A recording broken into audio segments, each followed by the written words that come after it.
What's up, everybody? Once again, it is I, James, coming to you from the Nerdy Mewzings podcast studio. I am super excited to be joined today by somebody I would consider to be the first legend status creator that we've had on the podcast. Enter the dude, Mr. Steve Rude. How you doing today, Steve? Well, before we actually went live here, I was telling you about my situation, my creative situation of being not able to work out this latest set of problems with matching script to art in the latest Nexus thing I'm doing, which is called Return to Earth. Yes. So it's a very trying time right now that's kind of pissing me off. I can imagine. It's always a struggle to put what's in the mind down on the page, isn't it? Yeah. Life is life doesn't care about your feelings. It just gives you these circumstances, and you've got to deal with them. Yeah. Now, is this related to a print comic, or does this have anything to do with the animated stuff that you're working on as well?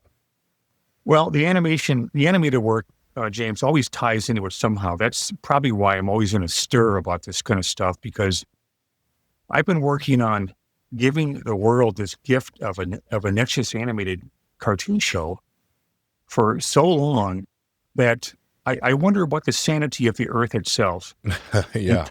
In that I keep, it's not a big industry, the animation industry.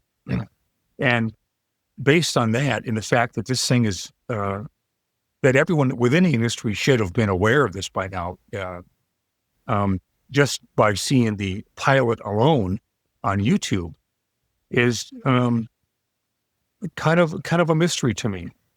I don't know what's going on, why I haven't gotten the proper people volunteering to work on this with me.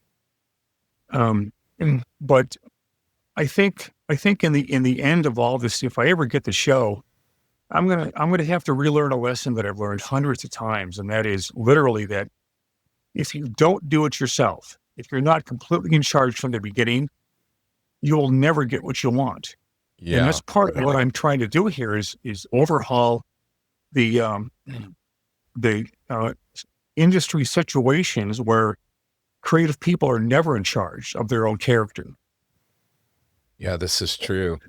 One of the big struggles is not having that, control from start to finish. And I can imagine that has to be incredibly frustrating, especially in regard to something animated, because you really do need kind of a team to work with, don't you? I need a team. And after all this time of trying to think that somebody would come to me, I decided to reverse course and start from scratch. And currently, James, I have kind of want ads out on the internet looking for just the right people to want to join me on this. It is going to be, an insane endeavor to get this working right. But, what else is new in my life? Well, we're going to definitely make sure we're getting the word out on here. Anybody listening, guys, if you have those skill set, the skill set to help Steve out, definitely hit him up, because it's going to take a very special team to do this project in the right way too, because I know the style of animation that you're going for there, and it's going to be a little trial and error finding the right fit, because I get the perception that you very much have a strong visual in your mind of how that animation should look and how it should be portrayed. Well, I not only have a strong idea from the very beginning that I started this thing, but since that time, I've accumulated more pre-production artwork. I try to imagine if you're looking at your floor, James, and you rise it up like 5 feet in height. Yeah. That's what you're looking at with how much work I've gotten done for a show that has never been made yet. So all the ingredients are there. It just needs to have the right team to assemble it at this point. Yeah. Comics can be a one-man show. Animation cannot. Yeah. Well, I wanted to talk a little bit about your fine art background, because I have a lot of artists on here, and they come from the school of, seeing their favorite comic artist and they look at their art and they kind of try to learn from that. But I know you have a fine art background, and I'm interested to know, like, how has that benefited and influenced your comic work?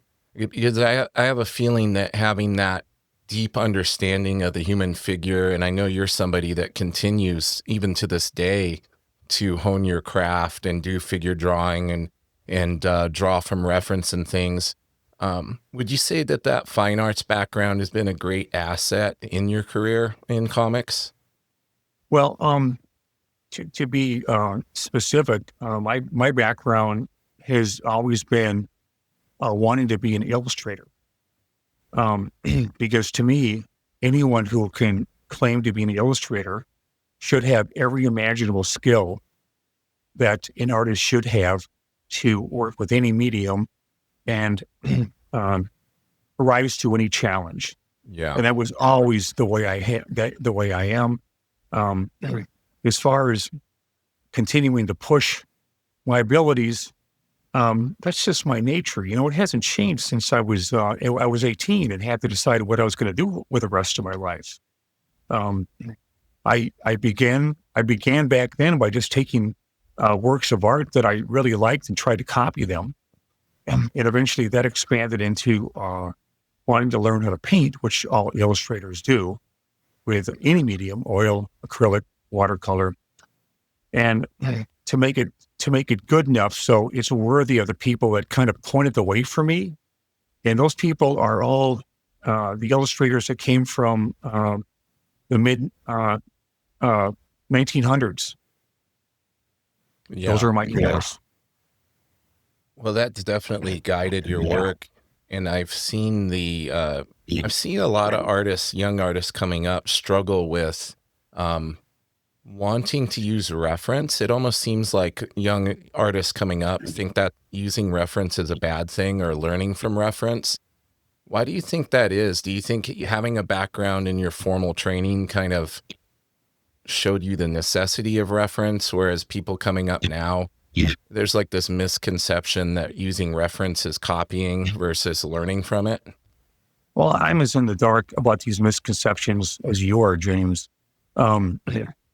If people aren't, if they aren't corrected from an early age and they grow up thinking this kind of nonsense, then I wonder where they got it from in the first place. So it's completely erroneous. Yeah. And it's not only that, but it's going to hinder your ability to get better. Yeah, this is what I see, because it's like there's this mental block in place. I think it's because people confuse it with copying, and drawing from reference, learning from reference is not copying. Anybody who has studied art knows this. So I found it interesting a long time ago when I watched your documentary. You talked about this kind of a inner drive that led to certain decisions in your life that you made. And one of them led to meeting your wonderful wife, and you had another one that directed you into comics and things. So I'm curious, how has that inner drive or that inner voice guided your style and the medium you like to use and influenced your artwork? So you want to know about the inner drive that I always talk about? Yeah, you talked about having just like this sense that you needed to do this thing. Like you hitchhiked and it led to meeting your wife at one point, and then you had another point where you hitchhiked and it led to something else, and you just had this deep, like, this is what I have to do. I'm curious, has that same inner voice or inner drive or feeling guided the direction of your art and your career as well? Well, it always has guided me, and trying to qualify an intangible property like drive or intuition is impossible to actually explain in a way that maybe can help other people. But I just know that I've always had it. It's extremely strong. And I think it's so strong, it actually scares other people that are around me. Yeah. Yeah. Some people call it trusting your gut, right? That could be another way. Yeah, that's exactly right. Yeah. But you need it. you need a combination of a life experience and just a need to accumulate knowledge to be able to trust that inner self, because Yeah. it develops over time.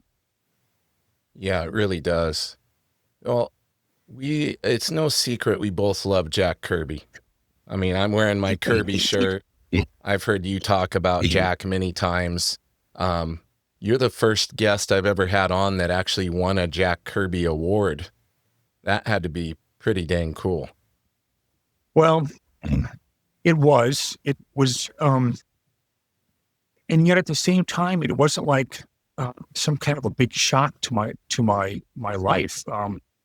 And again, I can't explain that, but when I got to know the Kirbys and other people that influenced my life hugely, it actually felt like kind of a rendezvous with destiny. Interesting. That again, I can't really explain, but Peter on Jack in his home was a very relaxing experience, and I found Jack to be as different a human being as anyone I've ever met. He's 100% unique, and his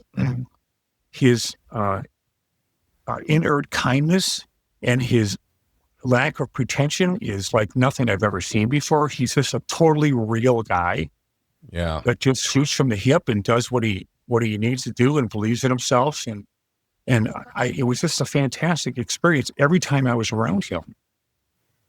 It had to be phenomenal to be able to see his art in person. Like, I've had the chance to see a few original art pages over the years, but to actually be in his presence, and I'm assuming you got to see where he worked and everything as well. Yeah, it was in his the last home he lived in, which was a Thousand Oaks home in California. And his home was basically welcome to anybody. He's not one of these snobs that just says, "Don't bother me." He invited everybody, and pretty soon we're all sitting around having chocolate cake and milk served by rods. Yeah, I've heard so many stories of her, just treating anybody that visited like gold and feeding them and, making sure she kept an eye on the art that he was going to let leave, pages he wanted to give people and things. And yeah, it just seemed like such a genuinely special person. When it comes to his prolific work ethic and how he was able to produce so much quality work, like, I mean, he produced massive amounts of work with very imperceivable drop in quality. How do you think he did it? Was it just the formula, or it just came from that special mind of his? It came from the Prussian mentality, James. Okay. When you're looking at a time period when everyone was not getting jobs and having to sell apples at a street corner to feed your family, that isn't something that ever leaves you. And I finally figured out why these old people always do these 5 o'clock dinners. Well, they do that because that's their mentality. They want to save money every time they have a chance to do that. Yeah. So they continue that throughout their lifetime. And then there's the war, the World War II, that is almost inconceivable to people who haven't read about it or can relate to an experience where you take an 18-year-old kid and throw him into a foreign country and tell him to fire at the enemy and kill people. It's mind-boggling. Yeah. Let's pause for 1 second because I'm seeing a little alert pop up here. Is Janelle nearby? What if I press quit? No, don't do quit. Let me see. Are there any other windows or programs open, or is this the only thing that you have open on your screen? Well, I pressed quit and it went away. Okay, cool. I think we're good then. All right, we'll continue from there. So with that mentality in this mindset that he ingrained in himself, like beyond that, his style and the way it developed is very interesting, because a lot of people, I don't think when you first look at Kirby's work, you have a great appreciation for just the level of artistic ability it takes to do almost like an impressionistic style like that. Because looking at Kirby's old work, it was very structurally sound and not as exaggerated. What do you think it was for him that made him take that leap and develop his style into the Jack Kirby that we know? Well, I think Kirby had the genius gene. So if you're kind of born with that, and you think like an Einstein or a Copernicus or something like that, wild things are going to come about in your lifetime of creativity. With Kirby, the farther back you go, as you just mentioned, James, you can see absolute classical training. Yes. Roz was telling me about drawings that he did when he was like 14 or 15, and they were Einsteinian in a level of accomplishment. Yeah. There's a particular one from when I think he was like 14 or 15 of a person on a horse that is just illustriously illustrated and very proper anatomy and everything else. And then, people would never believe that was a Kirby piece if we didn't have the proof, right? Because he did have that artistic ability. And then when he was in comics, when he came back, he was really pushing the boundaries of what he did. Do you think that was to keep him interested, or because it was fun for him to change his style in that way?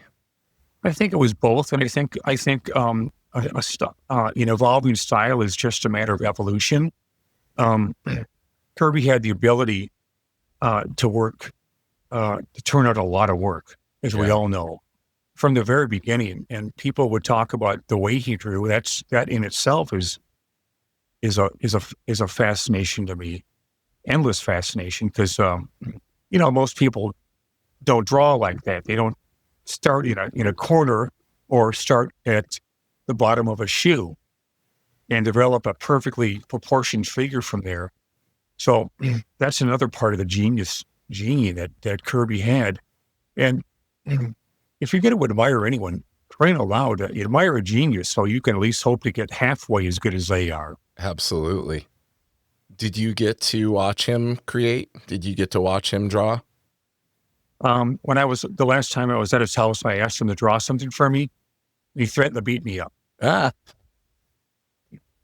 Yeah, that's funny. Yeah, he was truly special. Do you have a favorite memory of the time that you got to spend with him? Yeah, one of them was when I was hanging out at his house one evening. There was a big picture on an illustration board. It was big, like 20 by 30 at least. And it was a comic strip, a self-contained comic strip of a guy who was wandering through an ocean liner with all those round portholes that they have. And Kirby had, for some reason, a Black Panther that was on board the ship, and he stuck his head out on one of those portholes, and it looked like a stuffed head mounted on a wall. And I started laughing uncontrollably. That being my weird sense of humor. And Kirby looked at me like, "What's wrong with this guy?" Well, I'm sure he got as much of a kick out of me as I did hanging out with Jack. Yeah, that's awesome. That's such a special memory. Like, only a handful of people can say that they had that level of interaction with him. So I appreciate you sharing that with me, because I'm slightly living vicariously from you to hear what he was like to be around. So that's really cool. Is his work still influence you to this day? It will never stop influencing me, because the ingraining of what he was and how he drew and everything about him is so deep within me that you couldn't remove it with a crowbar. Yeah. Did that develop as a kid collecting comics? Did you find his work early on? Yeah, I did. And the way I thought about that is anytime I saw his work, I always knew it was him because I was so young. I wasn't really into knowing the names of these guys. I knew it was a guy named Jack Kirby, but you could tell his work without ever having to see his signature on anything. Yeah. It was beyond what anyone else could do. It's just power personified. Power, dynamics, like his figures look like they're moving through time and space. It's just so special. And I don't think there'll ever be another. He just truly broke the mold. There could well be. If there is going to be another Kirby, it might take, I would see, at least 200 years before we find him. If comics are even around by then. True. Or print is still around. Yeah, things are changing so much. In speaking a little bit about that change, like you've really leaned into being more active on your YouTube and everything. Like I've greatly enjoyed and learned so much from your live streams that you do and everything. So, and we talked a little bit before we started, like the technology side of things is not your jam. So what's that been like, kind of being like, okay, I do need to put myself out there, and people are, you know, craving this type of these type of tutorials and instructions from a legend like yourself. What was the impetus behind that and in deciding to start making more content on YouTube? Well, it's kind of what you said, James. It's a need to get word out that this whole computerized art thing has been around for at no time at all in context of history. Yeah. So you take everything that was done computerized, which is the last billion years, and you bring it to people. You bring it in people's heads that this is the way art was meant to be. It was meant to be done with your hands and tools that can take the images in your head and make them real, and with a lot of training and perpetual curiosity, that's what makes a life worth living. Yeah. But the whole idea of pressing a keyboard or using a Cintiq and some fake kind of pencil to do what I've grown up with and learned through all these schools to do is crazy. Yeah, you're a traditionalist through and through with your art, aren't you? You never have dabbled in the digital realm. Somebody got me to actually hold one of those pencils and work on a screen just for comic release. And it's hard. It doesn't feel the same. Well, it never will to me. Obviously, the world has gone on to adapt it. Like, I guess any kind of a pressing trend would assert itself on the current population. But it's not my thing. And furthermore, I don't feel the need to be part of it just because it's there. Safe to say, I know your opinion about AI. When it AI, comes to you know art. what? People are actually surprised by that, what I think about AI. I just think of it as another progression of technology. And it's not going to stop. But in regards to art, well, people keep inventing stuff. Yeah. And they will always invent stuff. Now, where this is going to go, honestly, let someone else worry about that. In the meantime, I'll just have a great time with my pencils and brushes and continue having a good time. Yeah. Continue studying Kirby and having fun, right? Kirby and anyone else who I think I can learn something from, which is pretty much everyone. You a big fan of Norman Rockwell's work? Norman Rockwell, I knew a bit about him through my teacher, one of my early teachers in Madison, Wisconsin, where I was going to a tech college. And this teacher that I had, Mr. Owen Campen, was an illustrator from the 1950s in the mold of James Avati was the big thing at the time. So everyone was trying to paint like him. But Campen actually worked at the famous artist school that was founded by Albert Dorn. He was one of the many people behind the scenes that made the engine run, where, it was a correspondence course, the famous artist course started by Dorn. And they would have salesmen go throughout the United States selling these courses. And they were expensive for the time, but well worth it. And I think Dorn was thinking of the future in that by the time his art course got off the ground, photography was making serious inroads into in the illustration field. And I think he had the foresight to think that if we don't do something about this, then everything learned from the past about how to be an illustrator and would go away. It's kind of like if you don't use it or talk about it or demonstrate it, it might go away. Yeah. So I think that's what was on Dorn's mind a lot. And so through Mr. Campen, he met the 12 faculty members of the school, which included Norman Rockwell. So he got to know him. And as Mr. Campen would say, I pissed in the same John with Norman Rockwell. But Rockwell, once you really look into what he did and was about, he could paint and draw as well as anyone in history. That's how good he was. Yeah. He could go up against anybody that ever lived and match their abilities. Not bad for a low illustrator. Not bad. Not bad at all.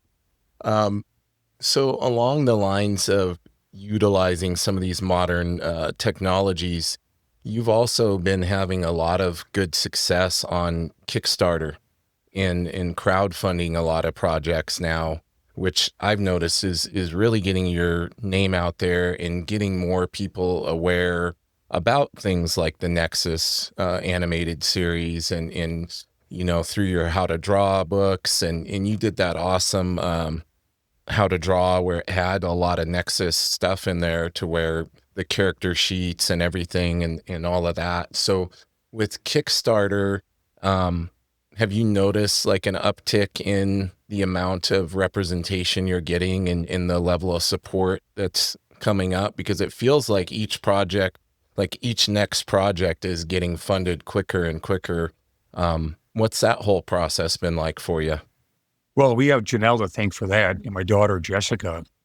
They're the ones that are in tune with modern technology, and I just basically show up and give a speech every Saturday. They say, get on the live stream. You got time to go to work. It's been a slow start. Yeah. And very frustrating trying to understand what it takes to break through to a world of people that most of them have never heard of you before. But that's just the way it goes over the years. It's part of what you go through.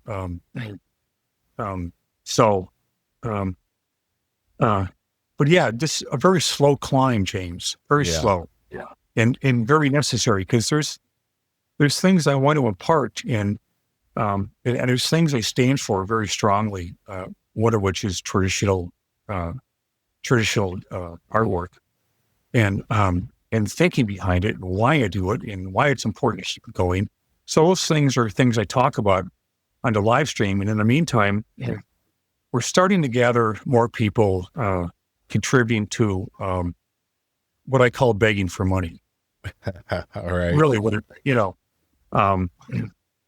and slowly we're starting to up our membership, and but it's honestly, I think if life was fair, I would have been a millionaire 20 years ago. You would have. I agree. There's a lot of people that know who you are that would agree as well.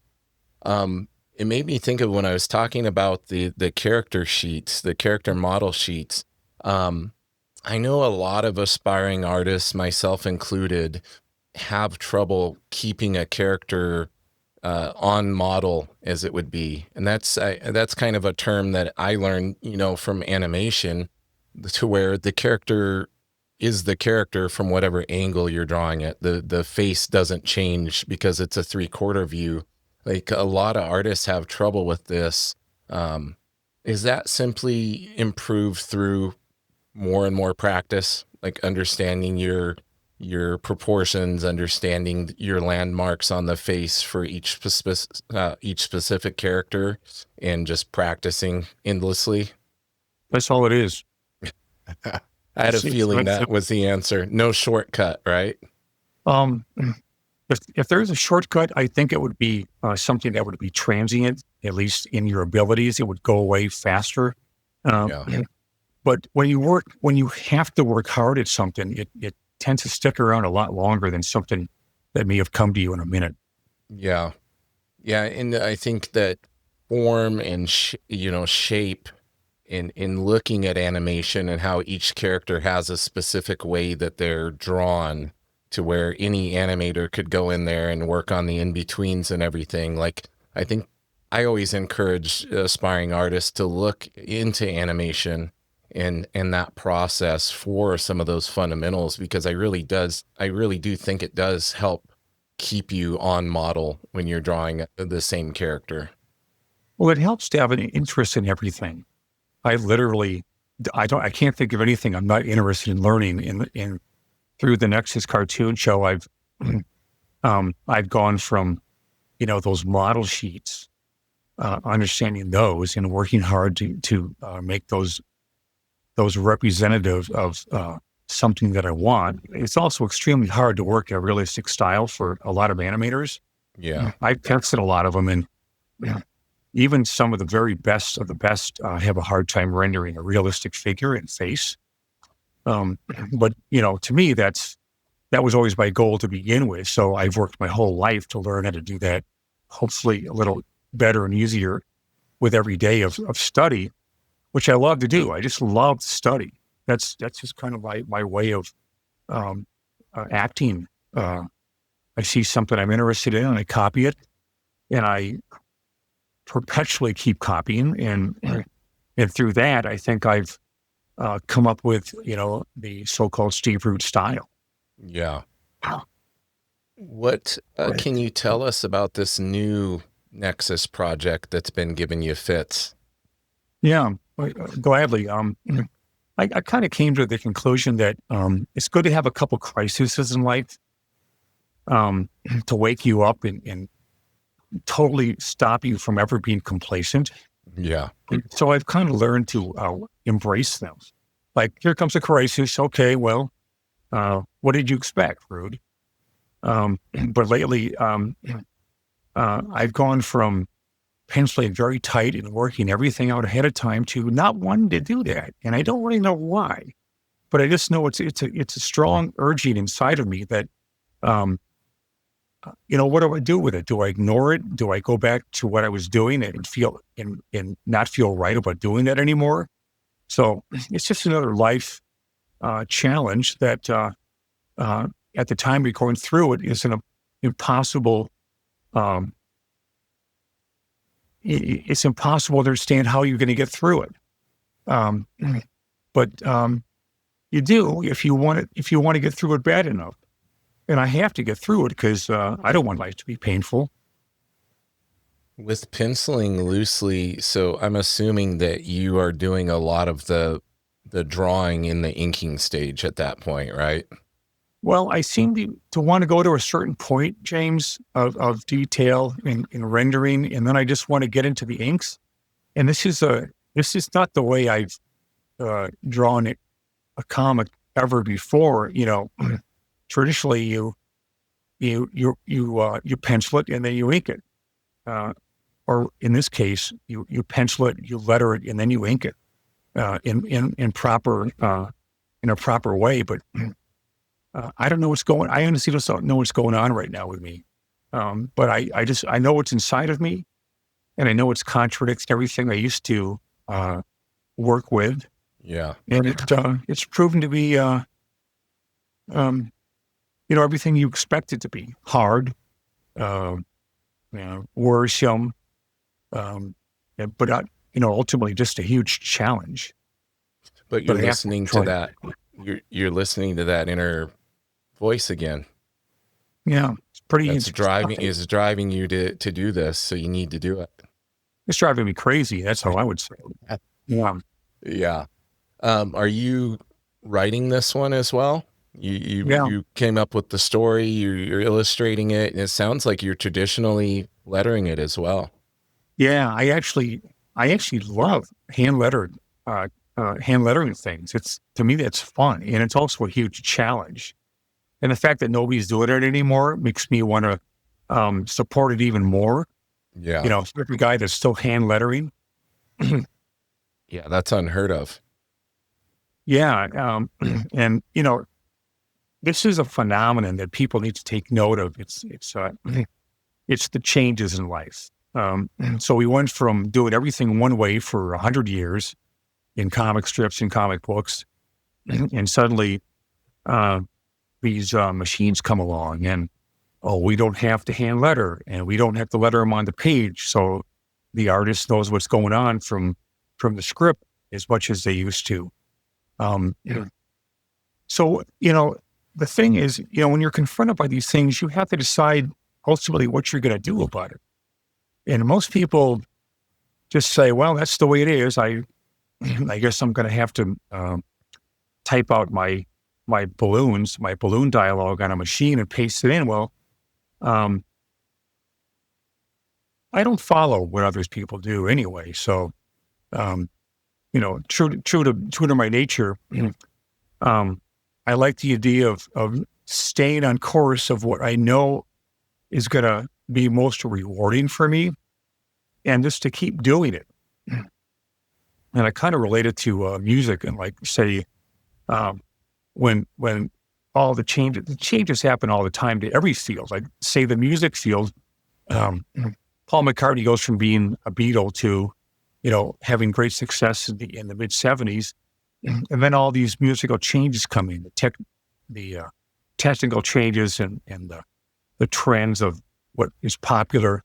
How does a guy like Paul McCartney adapt to that? Or does he even adapt to that? He still needs to be Paul McCartney. Yeah. And not someone else. So how a guy fits into that when these changes come along is one of life's big quandaries. It seems like a lot of these changes are driven by productivity or producing more, especially in comics. Like I think a lot of the stuff has been driven by trying to help people get stuff out quicker or something.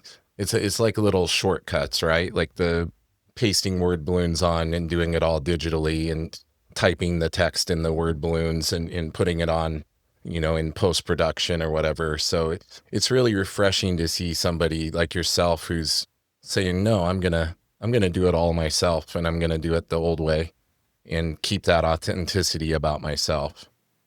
No, it seems to be my core self is I've never been a follower. I cannot stand the idea of following others when their path is completely different from mine. And if you know yourself well enough, you know that you need to be what your insights tell you to be. You need to do that, and that's that part of you that comes from within. You don't argue with that, and if you do, you're going to lose. Yeah. Now, there's something I've been dying to ask you, and I think I might know the answer, but are you fully invested now in Nexus and your own projects, like for the rest of your career? Or if somebody came to you with the Superman ongoing book, all of us fans would like to see you do, is it something that you would consider? Because your World's Finest run is some of the best work I've ever seen on Superman. Is that even something that would appeal to you if a project like that was presented to you? Or are you strictly set on doing your own projects and just working for yourself these days? Well, looking over my entire career, I've had the opportunity to do pretty much every character I ever wanted. and had a great time doing it. And that took up the first, several decades of my life.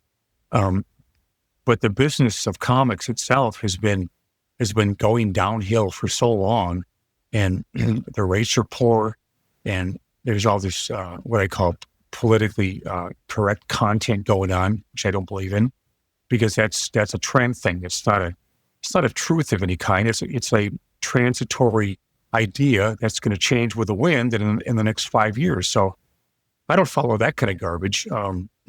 So given that the industry is kind of engulfed in that thinking right now, there's no reason for me to go back. Right. Right. Yeah. Well, and I think you're very fulfilled in what you're doing right now as well. The Nexus work that I'm doing right now, Baron and I are both doing our own versions of what we think is the best way to evolve the character. And I'm every challenge I've ever looked forward to, and it's obvious as I do the work every day and deal with a blank page, that this is going to be the rest of my life. Working on Nexus material, new Nexus material. Yeah.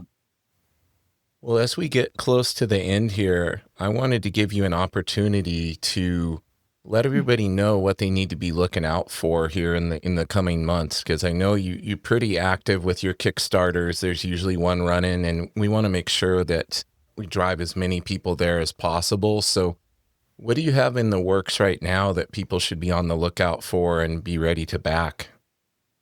Well, one thing I want to bring up before I even get into that is whenever you see somebody going advertising a Kickstarter or their channel, their YouTube channel, they always say, I want you to ring that bell before you even see what they're all about. Exactly. Right? Yeah, and I go on and say, well, why would you want to do that? And I say, don't ring any stupid bells unless you actually think that what you're getting from me is worth doing it for. Yes. But every moron in the world, it goes about doing it that way, which is kind of ass backwards. My life will continue to be working on comics. My life is comics. I love that more than anything else. The creative process of illustrated fiction in storytelling form is endlessly challenging. And the other day, I actually thought for the first time, I'd never thought like this before, but I thought, am I going to have enough time to do everything that I have ambitions for? And the answer is going to be no. So I guess the only thing you can do is remember why you're doing this, work as hard as you need to produce as much as you can in this lifetime, this brief lifetime that we have, and make sure it's worthy of the people that came before me, the Kirbys and the Hal Fosters and the Alex Raymonds and the illustrators that I love. I need to be part of that chain of what I consider to be the art that I'm most fond of and love the most, and do everything I can to impart the way I think and the people that I admire to others. So that's a huge part of it. You need to give back at this point when you reach your 60s for sure. But then there's just really the comic book Nexus that I'm doing, which seem to be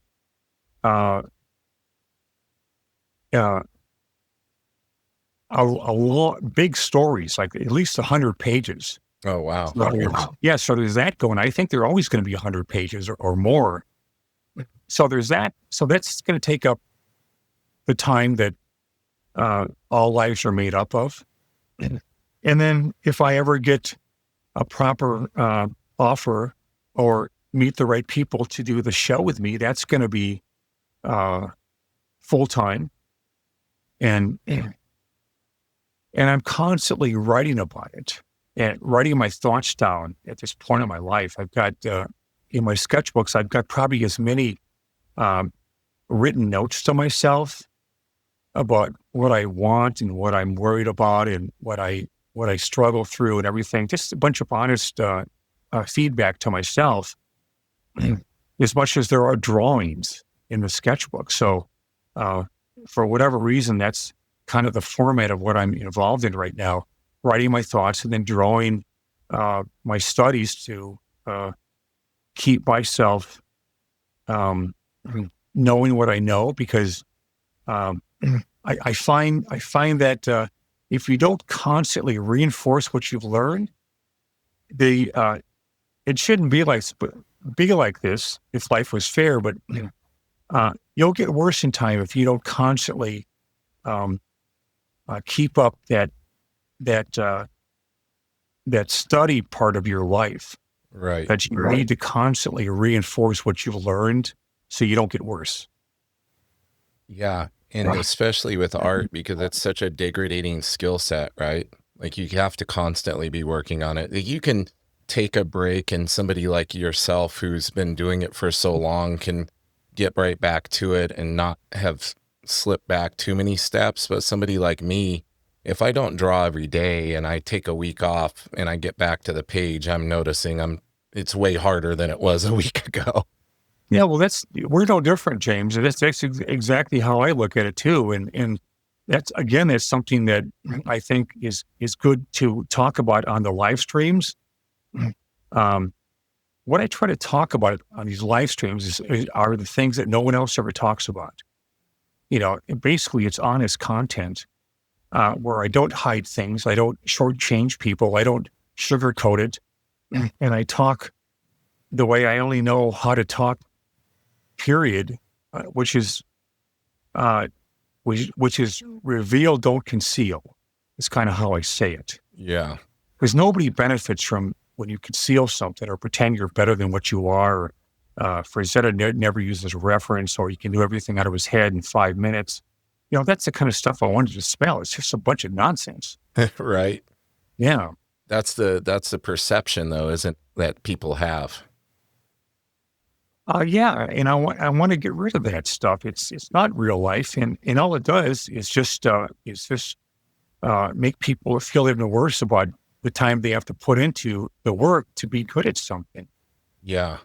Yeah, I remember it was a big eye-opener for me when Jim Lee started drawing on his live streams, because I would see him do what I considered a beautiful figure, and then he would erase the whole thing or erase and I'm like, oh, Jim Lee erases all the time. Like he makes mistakes.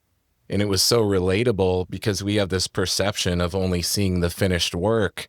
And, oh, that's amazing. I could never do that. But to see him go through the trial and error process, just like anybody else, is so relatable and removed a lot of stumbling blocks I think I was facing as an artist, trying to make it perfect right out the gate. Yeah, that's most of what people used to talk about with their abilities and how they would pull things off. Back when it was allowable to do such things, it's just an illusion. Yeah. And I make sure that I dispel every illusion that I possibly can to give people a fighting chance to do what they want to do in life, which is work hard and hopefully get better through hard work.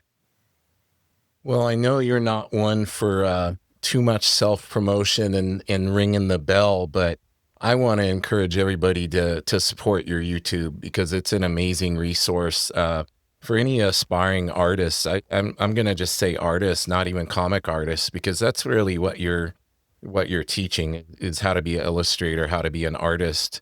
And I think that's so important. I remember my friend Ron Garney was critiquing one of my drawings, and he goes, James, stop calling yourself a comic artist. He's like, you need to look at yourself as an artist. You're saying I want to be a comic artist, but really you need to get good at the traditional fundamentals of art and illustration and to work on that. And that was another big revelation for me. Like, I'm putting myself in this box, but like you were saying, you're trying to learn as much as you can and be good at every aspect of art. You're not just narrowing it down to one medium or just pencil and ink comic art. You're saying, I want to learn it all. That's right. And there's also kind of something that takes place as you age, if you're not someone who is self-delusional, and that is you feel like you know far less in the context of every great artist that ever lived. I exist in a very low place, I would say, but not through lack of trying. I try really hard because I like doing that. I like trying really hard, and I like practicing. I love practicing. But if you look at me in the context of the entire history of great artists, I would say I barely rank. That's a healthy approach to it. But I love comics. Comics is just is where it's at. Yeah. You can't do anything in another field that you do in comic books, which is to draw. So you have to like to draw, and you want to see the things in your head, just like a novelist wants to see his words come to life. That's a life challenge, and it doesn't stop. It just keeps going. I remember one of my favorite Kirby quotes about comics and the approach to creating comics that was like, what makes it so special is you're only limited by the cost of your tools and your pencil and your imagination. Like you have he would say you had an unlimited budget, like whatever your mind could come up with, you can do in comics. And that's the beautiful thing about it. Yeah, it's if you can think like that, you're ahead of most people. The worst thing you can ever do is think you're more than what you are. Yeah. That's just 100% detrimental, and it's also painful to think you're better than you really are. And I like kind of feeling very self-effacing. It feels comfortable to me because all the people I've learned from are people I aspire to be as good as. And just aspiring is a noble pursuit in itself. We've talked a lot about the legends that inspire you. Are there any current artists that you look at, you see their work and you pull from, or you're inspired by? Yeah, there's current artists that I like. Especially if you go to the fine art field, there's amazing practitioners out there. And this is where I look at myself in context and see that these guys have abilities far above anything I could ever do or would want to do.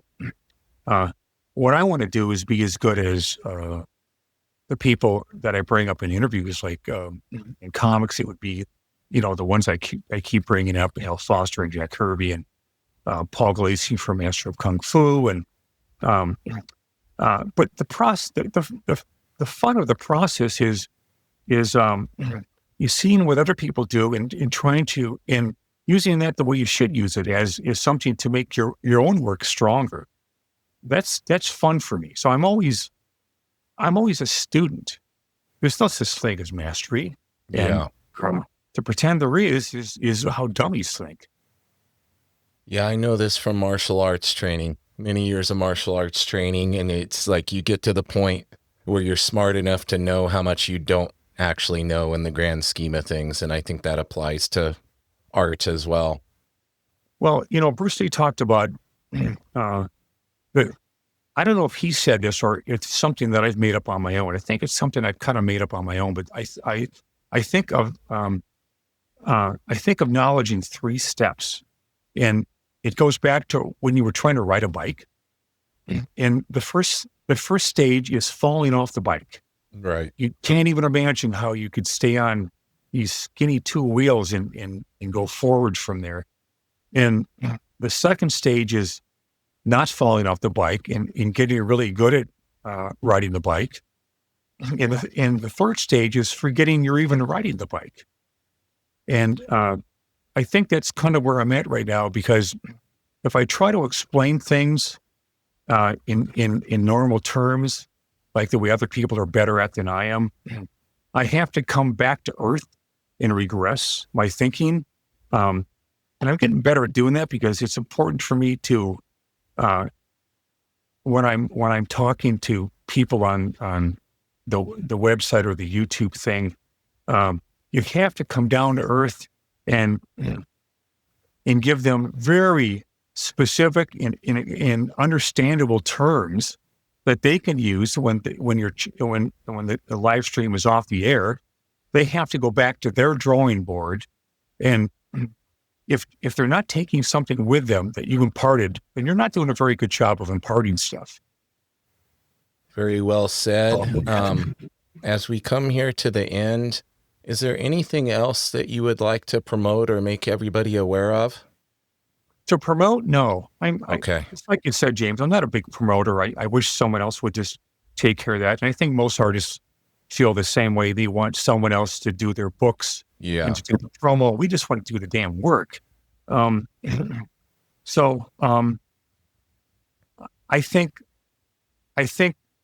the only people that are happy in life are those that have had a sense of what they need to do in their lifetime, because what everyone eventually finds out is that the years get faster and faster as you age. They do. The last year is gone by so fast, and I expect the rest of the years of my life to do exactly that. So I think it's a combination of thinking of people that died young and could never fulfill what they would still be doing were they alive, and remember how fragile life is, and knowing that you're still here. The happiest people are those that know they need to fulfill what they're here for and continue to do that, what they stand for, what they like to do, and then you're gone. So what do you have when you're gone? You need things that are, if you haven't done your part to pass on the things that you think are the most valuable to people who are coming up, which is the way the world works. You go from the youngest kid in town to the middle-aged kid, and then finally you're looking at people that you used to laugh at and say, "Well, I'll never be like that." Well, you are going to get like that, but young, that always helps, which I do all the time. I don't consider myself to be the age that I'm at, 68. It sounds ridiculous to me. But if you're not aware of what you need to be doing, and you're not doing it, you're not going to be happy. And your life is meant to be not miserable, but fulfilled and happy. I'm not a happy guy, but I feel very fulfilled, and that is kind of what props me up for the last 60 years, and will do tomorrow and the day after that until I'm not here anymore. Well, sir, I can't think of any better way to end the episode. I appreciate you spending some time with me today. It was truly an honor. Hang out with me here for a moment while I give my little spiel before we end the show. Everybody, make sure, even though he will not promote himself, I'm going to promote him. I want to send you guys over to his YouTube channel. I want you to look up all the different Kickstarters that they have going on. If you just search his name over on Kickstarter, you'll be able to find that. The podcast now has a Patreon. If you want to give a little extra support, you can go to patreon.com/@Nerdy Mewzings. And in the meantime, everybody, keep it nerdy.